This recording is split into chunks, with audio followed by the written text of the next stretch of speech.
In this video, we're going to check out a brand new 1 to 4 player first person shooter slash roguelite slash role playing game with incredible replayability. I hope you like Borderlands-esque mayhem, cause for this video we've got it. Hey guys, Teiwaz here, back with another game review, and in this video we're checking out Gunfire Reborn, a really crazy cross between a first person shooter, a roguelite dungeon crawler, and an RPG spin-off. If you're into Borderlands type shooters, then I've got just the game for you.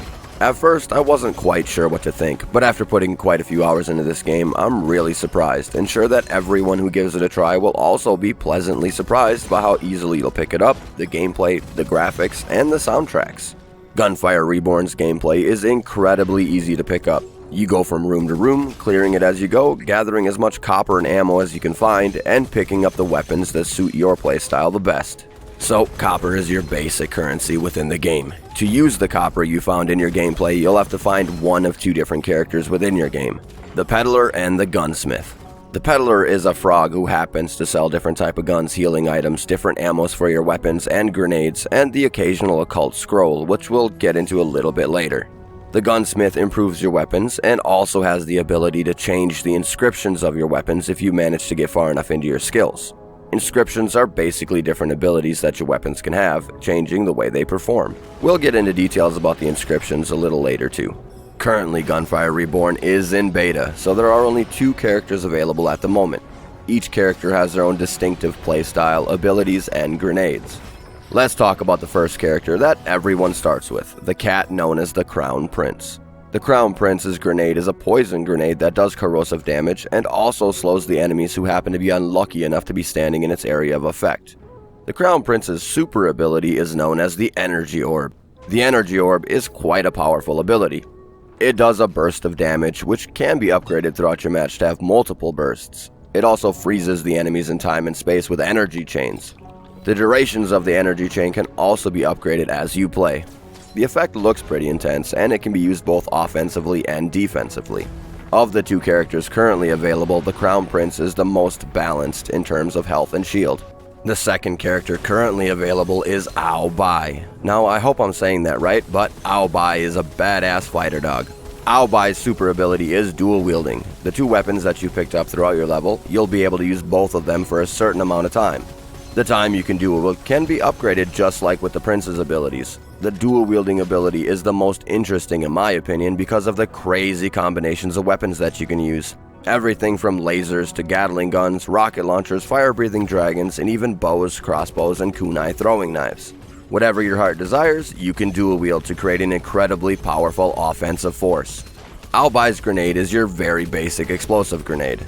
It doesn't have any kind of area of effect or elemental damage, it's just a big explosion that does massive damage. Ao Bai is not quite as balanced as the Crown Prince. The Prince has about the same amount of health as he does shields, but Ao Bai has way more health than shield. So the shields regenerate after a while of not taking damage, but the only way to recover health is by finding healing items like steamed buns. So, in my opinion, it's a little harder to keep Ao Bai alive throughout your game, but he's also much more offensive than the Prince, so you gotta weigh the pros and cons and consider what your playstyle is to choose the right character for you. Now that we've talked about the characters, let's talk about how you actually advance those characters. While playing and killing the enemies, you'll run into soul essences. Those are little blue orbs that you pick up. At the end of each run, you'll have the opportunity to spend those soul essences on 4 different categories. The first category is your Expedition tab. By spending some of your soul essences on your Expedition tab, you'll slowly increase the amount of copper and soul essences you get throughout your runs. Within the Expedition tab, you'll also be able to increase the type and amount of inscriptions that the weapons you find will have. Inscriptions are basically advancements to the base form of the weapon. Something along the lines of increased fire rate or elemental type of damage the weapon will do, or even extra area of effect, reload speed, and the ability to fire multiple rounds in a single shot. The next category is Survival. The Survival tab is pretty much what it sounds like. It increases your survivability. By spending your soul essences in this tab, you'll be able to increase your max shield, max health, increase your skill damage, reduce the damage you receive, and even reduce the amount of time it would take you to revive one of your teammates. There are a lot of benefits to you and your team in adding a few points to your Survival tab. The next category is Battle. If you spend some of your soul essences on the Battle tab, you'll be able to increase your ammo capacity, grenade capacity, increase your weapon damage, critical hit damage, and even increase your lucky shot chance. One of the biggest benefits to putting some of your soul essences into the Battle tab is the Arms support skill. This skill allows you to open the initial chest in the Long Ling Tomb entrance. This chest spits out 3 weapons where you can choose one. This gives you a huge advantage at the very beginning of your matches. The more points you put into the arm support skill, the more likely it is for you to receive a really powerful weapon. And the final category is the Hero tab. The Hero tab is specific to each character. For the Prince, you can upgrade things like your shield capacity, grenade radius, and even reduce the time it takes for you to use your energy orb super ability. As for Ao Bai, you can increase your ammo capacity, max hit points, and increase your damage output for your dual wielding ability, and even recover hit points while dual wielding.